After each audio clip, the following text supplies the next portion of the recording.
Hello everyone, in front of me is Nothing CMF Phone 1, and let me show you how to change keyboard language. First of all, open new message. Then mark Start Chat, and here you've got your current keyboard.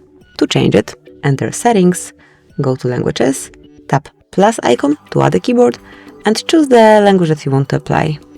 Tap on Done, and you can stay with both languages, or remove unnecessary language. But once you have two languages, as you can see here, you've got word icon to switch between languages. Once you have one language only, let me show you.